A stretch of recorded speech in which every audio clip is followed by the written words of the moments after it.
Good morning, or depending on when you're listening to this, good afternoon, good evening, or good night. My name's Ross, and I was always told I had a voice for radio, so I've made a podcast all about the Pokémon trading card game.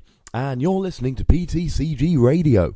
Now, this week, I would say it might be a slightly shorter one, but let's face it, we've had this discussion before, and it rarely works out. If you want to know how long it's going to be, I've already finished and recorded this by the time you listen to it in some weird kind of time travel-y kind of thing. So just look at the running time, and you'll be able to see exactly how long it is. We're going to be talking states today. We're going to go through the first 3 weeks of states results. We're going to look at them as a whole, but we're also going to go through them week by week to see if we can identify any trends or reactions or things like that as we see in states. More on that as we go along. There is a little bit of news to talk about. Nothing, I'm going to be honest, there's nothing terribly exciting news-wise. But there is a little bit of news technically, so we can have a look at that and we can see what we can find. Mostly new products, but things that if you're not aware might be mildly interesting. And we are going to finish off by having a chat about not a new deck, but a very interesting way to play Groudon, which came up at one of the states this past weekend. One which I think you might get a bit of a kick out of if you're not already aware of it. It's a pretty fun deck. Now, just a quick note on my YouTube channel before we get going. If you're not subscribed on there, I'm judging you as a person right now, but it's okay, you can fix this. Get yourself over to YouTube, search for PTCG Radio, or just Google YouTube PTCG Radio. Get yourself subscribed. The day after this, so you should hopefully be listening to this on Wednesday. On Thursday, I will be posting the top 4 from that tournament, and I'm hoping by the weekend the final will have gone up, and then I'm going to be trying to start on Yeovil Regionals. And I've been having a think about my YouTube channel, and it's been over Easter now, so I haven't had quite as much time as I would like. But one thing I'm going to be looking to do is maybe get a hold of other streams, get in touch with a few people around the internet, see if they'll hook me up. Hopefully they will watch this space. I got the idea while having a look at the regional stream from this past, or the state stream I should say, from this past weekend that had no commentary. And I'd like to be the person who add commentary to that. So I'm hoping I can get a few more of those, and I'm going to try and turn the YouTube channel into more of a commentated matchups kind of thing. There's an awful lot of people out there doing deck breakdowns, and interviews are starting to become all the fashion, interviewing people. But I like watching full games commentated, and I can't find really any channels out there that are really producing a high amount of these regularly. I'm going to try and become that guy. We're going to see if it works. But as always, hit me up on Twitter @TheWassy if you want to see more of that, or email me at ptcgradio@hotmail.co.uk. Speaking of the emails, I've had a few emails, more so since I started reading some out on the podcast. I've started getting a few more, which makes me very happy. Keep these emails coming. Tell me what you like, tell me what you don't like, tell me about your new deck, ask for ideas about your deck, tell me why I'm wrong with reasons. All of these have happened in the past couple of weeks, and all of them make me incredibly happy indeed. So yeah, lots of stuff to be excited about. The other thing I'm thinking of doing, either on the podcast or on my YouTube channel, is looking back at past sets and actually thinking about what cards were good. We all have our opinion of the cards when they come out, and I share them on this podcast twice, in fact. We look at them when they come out in Japan, and we look at them again when they come out in the US and Europe, etc. But it would be nice, one thing I've been thinking about doing is actually having a look back. For instance, Phantom Forces, even though we didn't necessarily realise it at the time, it was really, cards like Lissandra's Trump card have really changed the format in a huge way. Now, VS Seeker we really saw coming, but Trump card, I'm not sure quite if people realise quite the impact it was going to have. So that's a kind of regular segment I'm looking to do as we go forward, and I can't really go back any further than Arceus because I wasn't really playing any. No, I can. I can go back to about Diamond and Pearl, I think. Can't really go further than that because I wasn't playing then. But I suppose I can talk to other people and have a go if you'd like. So let me know about that. That can be something we do on YouTube, or we can do on the podcast, along with hopefully more interviews in the next couple of weeks as I get off my Easter holidays and I get back to my regular routine. So that's all the stuff you need to know before we get going here. Let's have a quick look at the news, and it's not terribly exciting. In fact, probably the most exciting thing, Pokemon Rumble World came out today. This is kind of like Pokemon Shuffle. It's another free-to-play game available for the Nintendo 3DS, and it's not to do with a trading card game. But if you've got a 3DS, get yourself on, have a little look. It's free, and I've had a quick go today. It's kind of fun. It's not obsessing me like Pokemon Shuffle is. My aim on Pokemon Shuffle is to complete every level and catch every Pokemon without spending a single penny. And so far, I've done every level, and I've caught all but about 10 Pokemon, including all of the daily Pokemon and special ones like Keldeo and Mew and Rayquaza. So, yeah, I'm winning Pokemon Shuffle. It's not that I don't want to pay any money. I'd happily pay for the game, but I hate these freemium games where you have to pay to play. Just make me buy the game. If you're going to give me the game for free, I ain't going to pay, every time I want to have a quick go.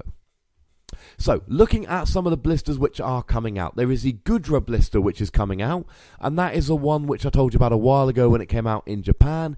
It's got the ability which stops players attaching any Pokemon tool cards from his or her hand to his or her Pokemon. Seismitoad stops you attaching tools, and everybody's playing it. I love Gudra, I love how niche it is, but it's really not going to see any play at all. Plus, let's not forget that it's actually... Is it a stage 1 or a stage 2? I forget with Gudra. It's a stage 2. No one likes Gudra. If you do like Gudra, tweet me at the Wassy. Tell me I'm wrong. I'll happily take that.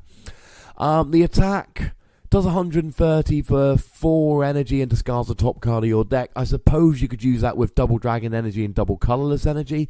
And if your opponent isn't playing enhanced hammer, it brings it down to 2 energy attachments, which I suppose is quite good for 130 if you ignore the fact that they're special energy.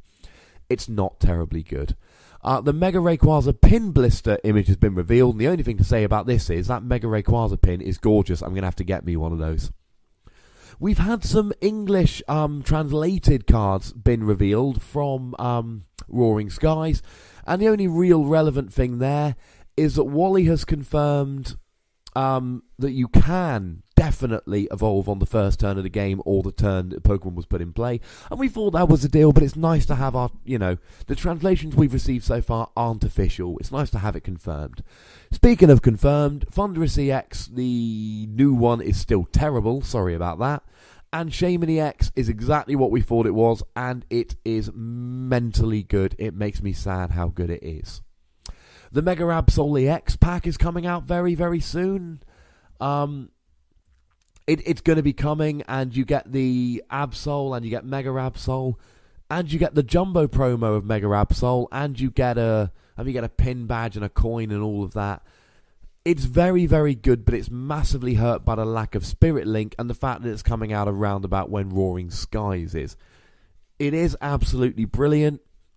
And when we get Mega Turbo, you're going to be able to be doing, potentially 160 damage in one turn just by attaching a Dark Energy and then using the Mega Turbo Trainer card to attach from your discard pile to Mega Absol. And then you need to discard the top card of your opponent's deck. If it's not a trainer, you do 80 damage. If it is a trainer, you do 160. And trainer nowadays, of course, includes items and supporters and tools and stadiums. And we all know that generally, at least half, usually about 2/3 of our deck is made up of trainers. We've talked about Absol before and how good it is, but the fact is there's no Spirit Link. And in today's format, that really, really hurts. It also makes it difficult to stream Absols, which is going to be a pain. The Rayquaza EX box, which is coming out, involves the Rayquaza EX that allows you to search for a Mega Rayquaza EX. Nobody really cares, because the Mega Rayquaza has got Delta Evolution and a Spirit Link, so it's not going to be really ever attacking. And we still don't have translations of the Skeptile EX. Although we have seen the translations for Blaziken and Swampert EX, they're both terrible. The art on Skeptile is kind of cool, I suppose. That's about all I can tell you. So nothing major on the news this week, but still interesting to talk about. So let's have a look at states lists then. States results. So rather than look at all of them straight away, I want to start off by looking at the week 1 results. Now we've talked about these before, so I'll go moderately quickly. We had Seismitoad EX as the flat-out best deck in the format, without really any argument here. It won 4, it had 25 total top 8s, it was the best deck in the format. And we had a very clear-cut second deck in the format. Evil Tal decks won 2 of the states, and top 8'd in 17 of them in total. Nice and simply, they were the 2 top decks. And then we had a few maybe good. Bronzong won 1, but it was the only top 8 it had. Night March won 1, but it had 1 win and 1 top 8, and that was all. Primal Kyogre and Primal Groudon won 1 each, but Primal Kyogre had only a top 4, and Primal Groudon had just a top 4 and 2 top 8s. So neither of them were really taking it by storm. Donphan won one, but other than that, it only had 3 top 8s. And then we had Flareon that had 5 top 8s, but no wins. And now, and that was about it. Executor had 3 top 8s, but didn't really show up. Virizion Genesect had 3 top 8s, but didn't go any further than top 4. And even, Fighting Bats really didn't do very much at all. It just wasn't, Fighting Crobats had 3 top 4s and a top 8 with 4 top 8s or better in total. It really wasn't doing very much of anything. And the format really was Yveltal, Seismitoad, and a few other decks which were potentially relevant. Now, I should say I'm reading the results off of the CharizardLounge.com. Good website. I highly recommend you checking it out. It's one that I check pretty much daily, along with stuff like Poker Beach and Poker Gym and other websites, shall we say. Let's not plug all of them in one. But one thing they've done weirdly is they've listed Seismitoad Manectric separate to Seismitoad. I don't agree with that. So as always, I'm going to give you the results, and I'm taking them off their website, so it's only fair I give them the props. But hopefully I'm giving you a little bit more. I'm adding that analysis. And if we add Seismitoad in, then actually we get 30 top 8s, which is almost double what Yveltal EX had. Yeah, and it had 4 wins, which is double Yveltal EX. So we had a clear Seismitoad 1, Yveltal 2, and then maybe it's worth playing Groudon, Donphan, Kyogre, Night March, Bronzong, but maybe not. And things like Fighting Crobat, Executor, and Virizion Genesect had really dropped off the map and, ceased to be relevant entirely. Now we get to week 2, and quite frankly, we see a different picture. Now, the top deck is still not really in question. Well, no, I suppose that's not particularly fair. There is a bit of a question here. Now, Yveltal EX decks had the most top cuts with 24. Okay. But they only had 1 win. Whereas Seismitoad EX only had 16 top cuts, that's 8 less, or 2/3 of the amount, if you will. But it had 6 wins, which is absolutely huge. So I really do think that in that situation, I'm still calling Seismitoad into week 2 the top deck in the format. Now, another thing which shows me that Seismitoad EX is the top deck in the format, and this might seem a little bit strange, is that Virizion Genesect was clearly the 3rd best deck, or the 2nd best deck, depending how you look at it. It had many less top cuts than Yveltal EX. It had 14 rather than 24. But Virizion Genesect won 3 states, whereas Yveltal EX, as previously noted, only won 1. Why does that show Seismitoad to be good? Because the format's been moving away from Virizion Genesect just a little bit. It doesn't have a great matchup against these speed Donphan decks that are doing pretty well. It doesn't have a great matchup against these Groudon decks, which, if they get set up, can run through Virizion Genesect quite nicely. And you have to give them Eternal 2 to get set up. They have a horrible matchup against Night March, which is still in there and around. Executor, I suppose, is a pretty good matchup for them.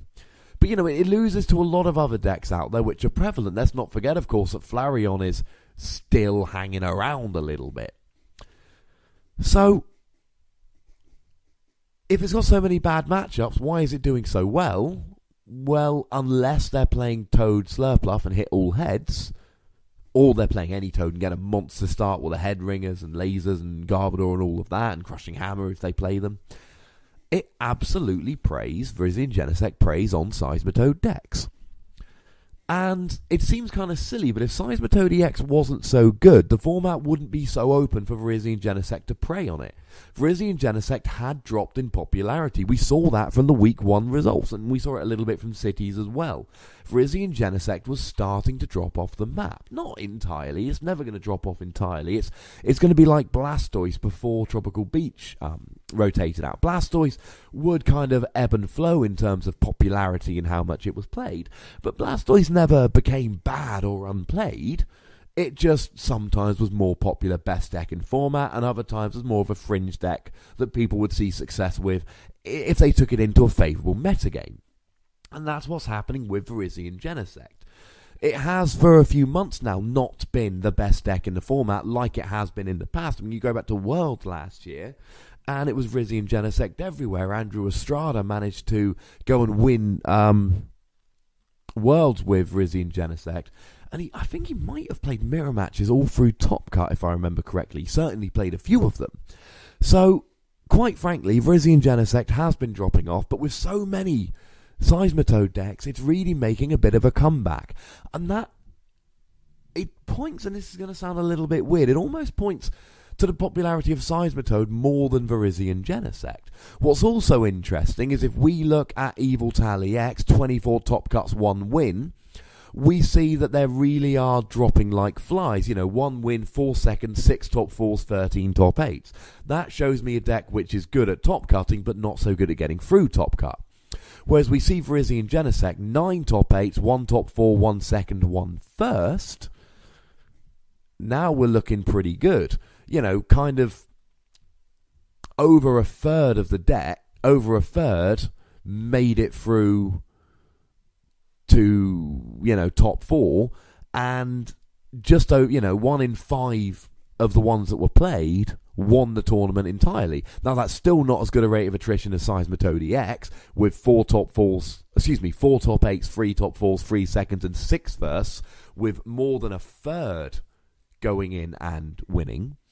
But even so, that's still pretty good. And part of the reason for that is going to be that a lot of Wailord EX decks would have got into Top Cut and found themselves against things like Seismitoad, which have a pretty good matchup if they get going against Wailord, especially if they're playing the Slurpuff list, which can use Super Scoop Up to stop you taking prizes and Hammers to get rid of all your energy, so you're not using big Evil Balls to take one-hit KOs to negate the Super Scoop Up. Whereas Virizion Genesect is going to get into top 8 and find themselves against a bunch of Seismitoad decks and run right through them. So that's my biggest takeaway from week 2 of States. Wailord EX still good, and I suppose if you want to get into the top 8, still probably your best chance for playing. But if you want to win, you're best off going Seismitoad EX or Virizion. So I would still say here that your best, that the best deck in the format is still Seismitoad.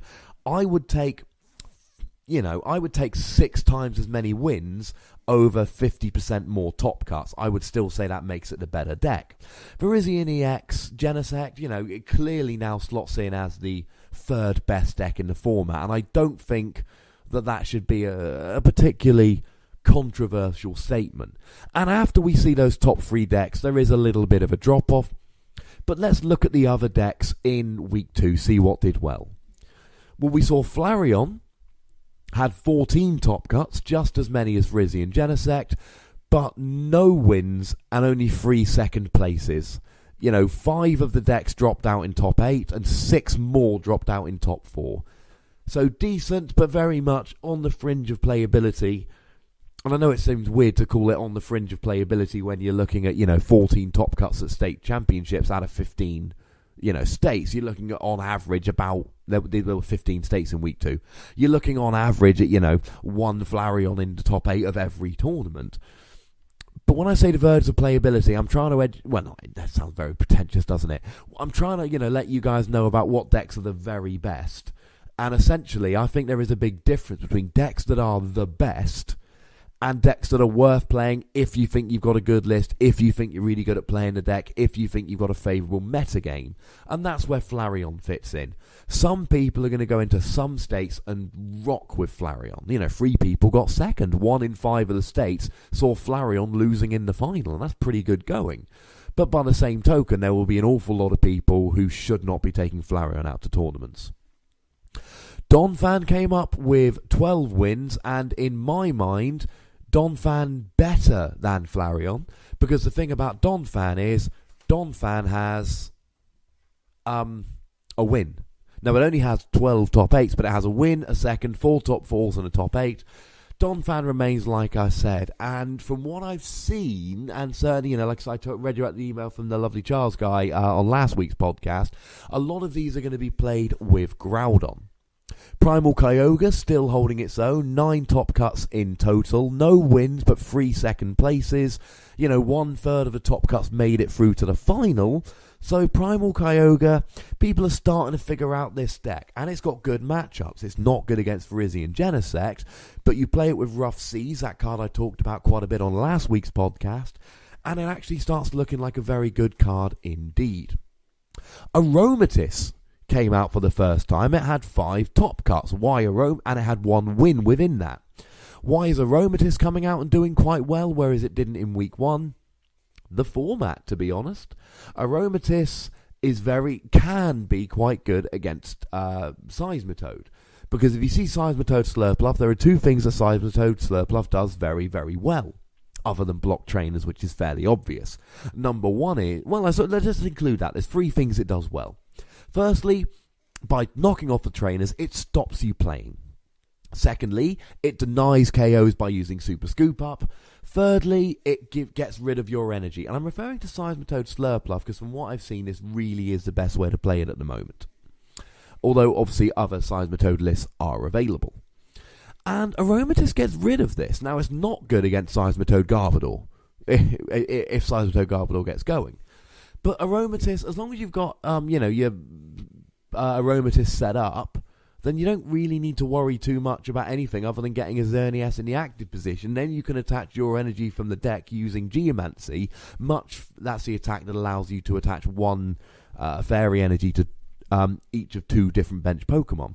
It allows you to kind of get set up without worrying about what your opponent's doing. And then you can build up an attacker to one-hit KO the Seismitoads, again, without worrying about the fact that, they're going to Super Scoop Up to heal off the damage you've done because you're getting one-hit KOs. And in Fairy Garden to give free retreat, and unless they hit heads on hammers, you're looking pretty good indeed. Fighting Crobat is hanging around 5 top cuts, none of which went further than top 4. We had another win for Bronzong in week 2, but once again, it's 1 win and then there was 1 top 8, and that was it. So Bronzong really does seem to be kind of almost the epitome of a deck which just isn't quite good enough. It looks like there's, 1 or 2 people, and it might even, I don't know, but it could be the same person that won both states. A lot of people go out to states 2 weeks, different states, different weeks. So it could well be, the same dude winning 2 weeks in a row. So Bronzong, it's either not seeing a lot of play, or it is seeing a lot of play and very few are doing well. My bet, there's a few people out there that have a very good Bronzong list, are very good at playing it, and that's why they're doing well. It's not a deck that the average person is going to want to pick up, put it that way. There was a Blastoise. There were 2 Blastoise, 1 in top 8, 1 in top 4. Blastoise still sucks. Sorry about that.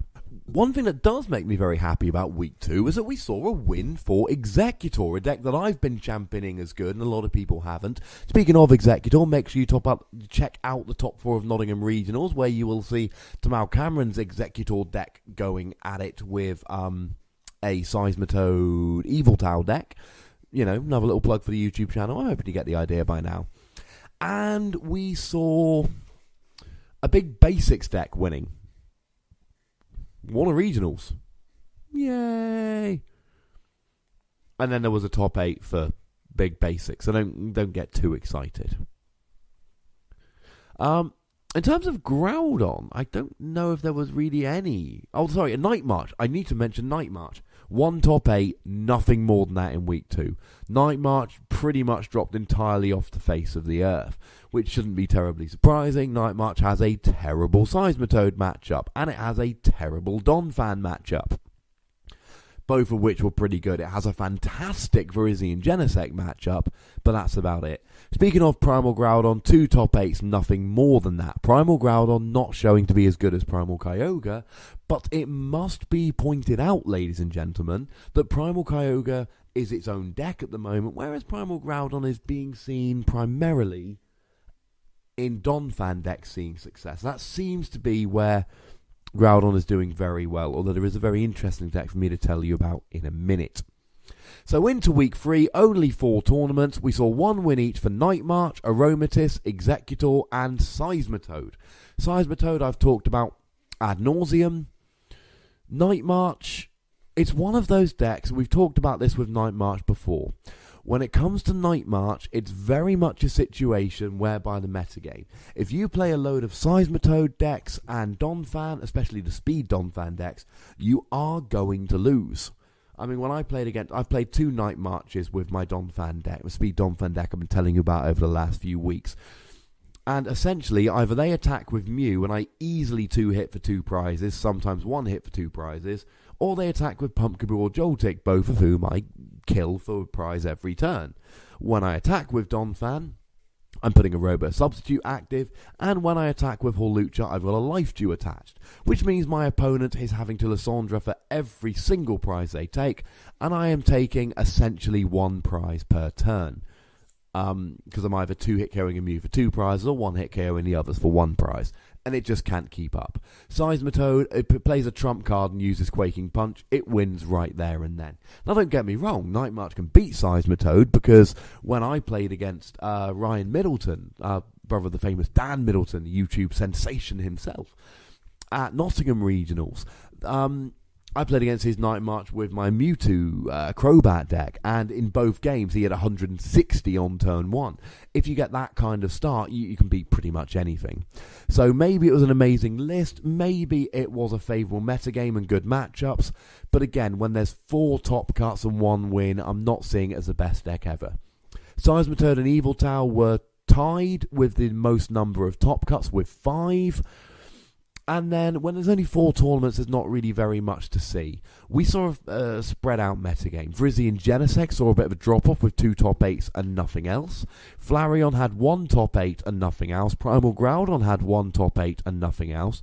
Primal Kyogre off the map entirely, but it wasn't seeing a huge amount of play when we got into week 1 or 2, so maybe people that were, and it wasn't really winning, so maybe people that were playing it gave up on it, maybe people that were playing it went away, maybe the rise of Virizion and Genesect in week 2 scared off the Primal Kyogre players in week 3. It's going to be interesting. I believe there is one more week of stakes, let me know if that's incorrect, but essentially what this means is that there will be, maybe an upturn in Kyogre players in the last week as we see people stopping playing Virizion and Genesect. Interestingly, that even though Virizion and Genesect success goes down, Seismitoad EX's kind of keeps going. And if you include Seismitoad Manectric and Seismitoad as the same deck, which I've already made clear that I do, it actually goes up to 6 top cuts and jumps ahead of Yveltal EX. We see Aromatisse winning one and also getting a second and a top 8. We see Donphan holding steady with 3 top cuts but no win. We see an Executor winning but only having 1 other top 8, which fits with everything I've said about Executor. It's very good in some games, but it's got problems setting up. And one of the big things about Executor is there aren't many people playing it because there's way too many people who just don't really see it as a valid deck, which I think is wrong, just so we're clear. But, that's the way it is. So let's round this up then. Let's look at all 3 weeks. Before we have a quick look at one deck and get out of here, let's have a look at these 3 weeks of results all put together. Top 2 decks really shouldn't be in any kind of contention at the moment. The top one is Seismitoad with 46 top cuts, including 10 wins. Although, to be honest, if you include Seismitoad Manectric, and I do, we see 52 top cuts and 11 wins. Clearly, Seismitoad is the way to go. Yveltal EX, we see 46 top cuts and 3 wins. It's clearly the second. And in third place, now, the third number of top cuts was Flareon with 20, but it didn't win a single tournament. So I'm taking that out of the number 3 deck discussion. I suppose you have to give it to Virizion and Genesect that had 19 top cuts with 3 wins, but don't sleep on Donphan that had 19 top cuts with 2 wins. Yes, you have to give the tiebreaker to Virizion and Genesect because it had 1 more win, but we're talking about the results from 30 states here, and 2 haven't been reported, so it could all change. But when the only difference, is a single win and the same number of top cuts out of 30 tournaments, I think I'm entitled to use a little bit of judgment here, and essentially, Donphan is better against almost everything else, but Virizion and Genesect is better against Seismitoad, and Seismitoad EX is the best deck in the format. So let's pop Donphan and Virizion joint on number 3. After that, it's take your poison. Flareon had 20 top cuts but no wins. Primal Kyogre had 11 top cuts and 1 win. Fighting Bats had 11 top cuts and 0 wins.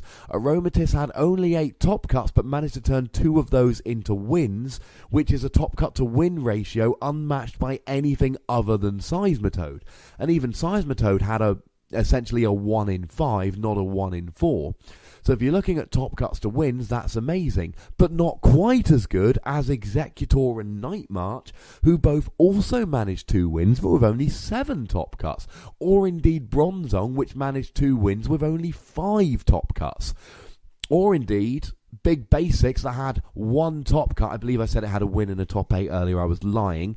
It had just 1 top cut and it won. As always, though, when you've only got 1 top cut and it wins, good player, favourable metagame, etc., we can take that out as an anomaly. You know, same thing with Bronzong, Night March and Executor. They've got a fantastic top cut to win ratio. Unfortunately, they didn't have many top cuts to begin with, so that makes it slightly easier for them. Primal Groudon has 1 win and 7 top cuts. Mega Manectric has a few top cuts, as does Manectric EX, as does Blastoise, Gengar, Plasma Lugia, Mega Manectric Black Kyurem. I don't see how that's really very different from Mega Manectric, if I'm going to be honest with you. Mega Manectric Fighting, again, I don't see how that's very different. If we add up all the Mega Manectric, then we can actually see, you know, about 7 top cuts, 8 top cuts, 9 top cuts, because they're listed very, very differently. But we don't see any wins. There was a top cut with Mewtwo, a top cut with Leafeon, a top cut with Crobat, 2 top cuts with Fighting, 2 top cuts with Black Kyurem EX, and a top cut with Water. There was 1 second place with Water, but that was about it. Oh, excuse me, and a top 2 with just Manectric EX on its own. I don't know why all the Manectric are listed differently. That does seem confusing to me. But even if you take them all together, there's like 10 top cuts and no wins, so it's still not terribly impressive. So, let's round this up.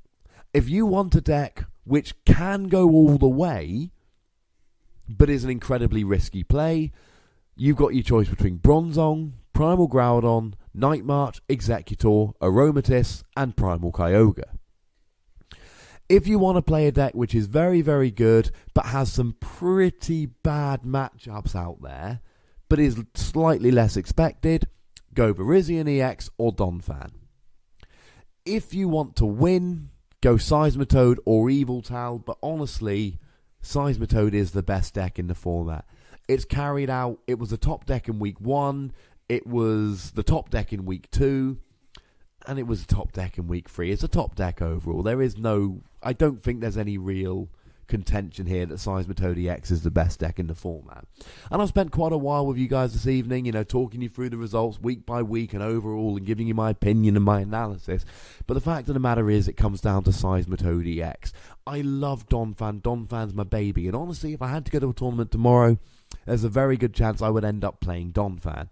But the reality is, Donphan has a terrible Seismitoad matchup, and at the moment, if you take a deck to a tournament with a terrible Seismitoad matchup, you shouldn't be feeling terribly good about your chances. Having said that, you know, the kind of counterpoint to that is, well, I'm just going to play Virizion Genesect. Well, okay, then play Virizion Genesect, but it has some bad matchups like Night March. And yes, I do know that Donphan can have a good matchup with Primal Groudon, but a lot of the lists I've seen have a 1-1 list, and one part can be prized, or you can struggle to get it out under trainer lock, or it can be Lysandred up and lasered and all of that, you know, because it's got to be down for at least a turn before you Primal Evolve it, and when you Primal Evolve it, it can't be Lysandred up or lasered or anything of that. You can't hammer all the energy off, but there's going to be at least one turn before that happens, so it's something to bear in mind. It's not going to be sitting there safely. And the last thing to talk about this week is Robert Davies' top 8 Groudon list. Now, this was sent to me by friend of the podcast, Mark Levy, or Levy. I've forgotten how to pronounce it. Let me know, Mark. Let me know. Lovely chap. He's a guy who, he gets in touch quite a lot, and he put me in touch with Andrew Estrada, getting me an interview with the Pokemon World Champion shortly after he won the World Championships, and that made me very happy indeed. Now, he's got a very interesting deck that I haven't got time to get into in great detail today, but it's basically Groudon Wailord, which might seem like a weird kind of deck, but here's what we do. We start off with Groudon, and we've talked about Groudon before. Its attack, as long as there's a stadium in play, of course, its attack does 200 damage. It KOs anything. You've run through the whole format very, very quickly indeed. Lovely. The thing we've talked about with Primal Groudon many times before is the fact that Primal Groudon needs time to set up. It's very, very simple. And we've said you can use Horliture to attack while you go for Primal Groudon, or you can put a Primal Groudon tech into Donphan, so you basically attack with Donphan while you build up Groudon.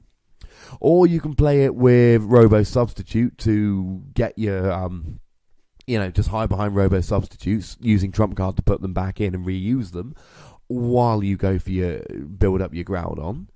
Or you can be using the non-EX Landorus to attack for 20 while attaching energy to your bench Groudon to build up your Groudon. Heck, we even talked about using Victini, although I think we've all gotten over that idea now, because Victini dies very, very easily, especially in a format full of Seismitoad EX, who can one-hit KO Victini with a Muscle Band and a Laser, even if you don't have Verbank out.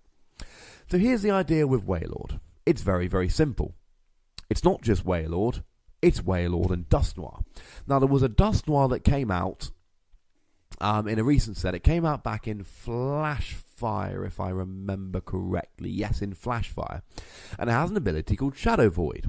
As often as you like, during your turn, you may move one damage counter from one of your Pokemon to this Pokemon. 130 HP, you can essentially move 120 damage to the Dusknoir. Now, I said at the time, somebody is going to break this. Somebody is going to, at some point, and this fell into my, This fell into one of my cards, which was, it's got brilliant potential, it doesn't fit into a deck right now, nobody quite knows how it's going to be used now, but sooner or later somebody is going to absolutely break this card, or at least they're going to make a really interesting rogue deck with it, and that seems to have happened. You combine it with Wailord EX. Now, I said pretty much exactly the same thing about Wailord EX. 250 HP is amazing, but let's face it, the attack for 5 energy does 120 damage and puts Wailord EX to sleep. It is, quite frankly, rubbish. So, what we do instead, and this is what Robert Davies did, and it's an ingenious idea, you combine the Wailord and the Dusknoir, and I'm hoping by now you've seen what happens. The Wailord has 250 HP. It will take a Genesect with a G-Booster to one-hit KO it. Genesect with a Muscle Band will do 240 damage because it's weak to grass, and it will live.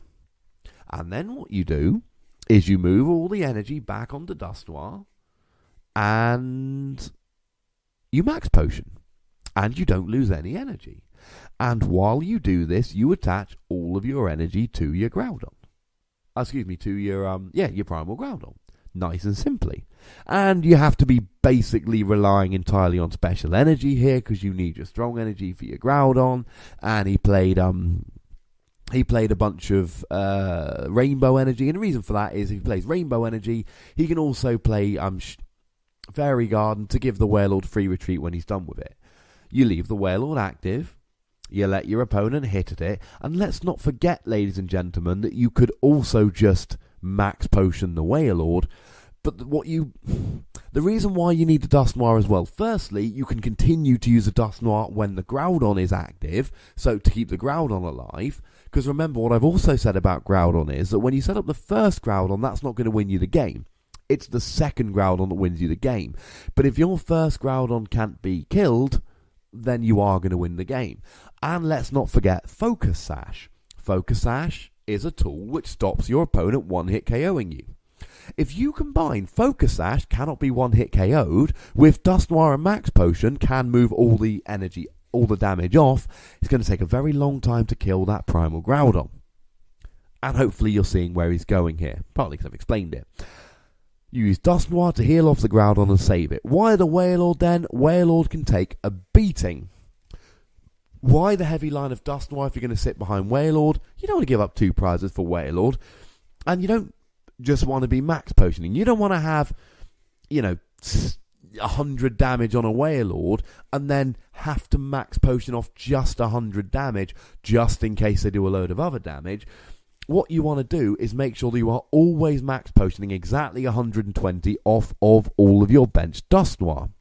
You play a Mr. Mime as well, so they can't kill you with bench damage. And then all you do, nice and simply, is you set up, and he's playing a 4-4-3 line. You try and set up as many Dusknoir on the bench as you can, and you basically just store energy on your Dusknoir.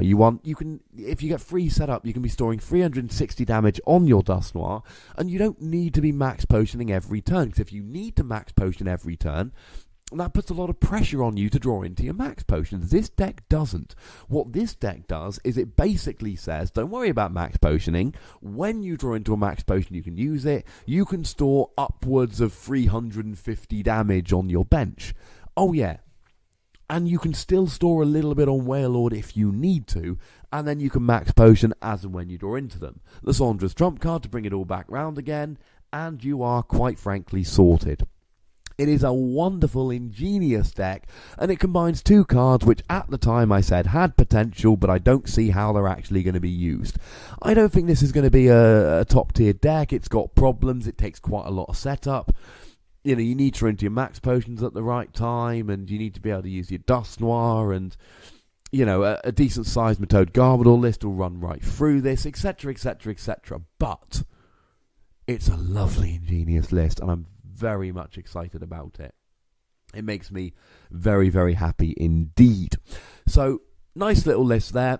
If you got any thoughts about it, let me know. Email me at ptcgradio@hotmail.co.uk. Tweet me at the Wassy. That is going to be it for this week, ladies and gentlemen. Make sure you check out my YouTube channel, Top 4 from Nottingham Regionals, with Matthew King's Seismitoad Eviltal against Tamal Cameron's Executor deck, is going to be up tomorrow. I've got the video. I just need to render it and upload it.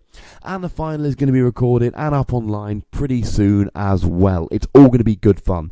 Hopefully then Matt Blower and Terry Goodacre are going to be able to provide me with all of the rounds from Yeovil Regionals, and we're going to start up again. I want to keep a nice little stream of proper tournament games with commentary by myself going up on the YouTube channel. Let me know if that's the kind of thing you want, because to be honest, they are hella fun to record. And I think they're the kind of thing I could keep going and going with as long as I can find a steady stream of games. And of course, if you do record games, and I'm only really worried about proper tournaments yet, not games you've recorded at home. Sorry if that sounds rude. It's not meant to. But if you do record games at any tournaments and you are able to send them over to me, get in touch, email, Twitter, I've already given them out. Just send me an email. Even if you've got the recording and don't know how to send them to me, I can maybe help you out with that over email. So if you've got any tournaments recorded, let me know. Let me know how to get hold of them, or email me and we'll work out how I can get hold of them, and I can keep this stream of games going up. I want to be getting, 1 to 3 games a week going up on my YouTube channel all the time. Just keep a steady stream of games going on. We'll see how it works out. Thank you very much for listening. As always, look after yourselves till next week. My name's Ross, and you've been listening to PTCG Radio.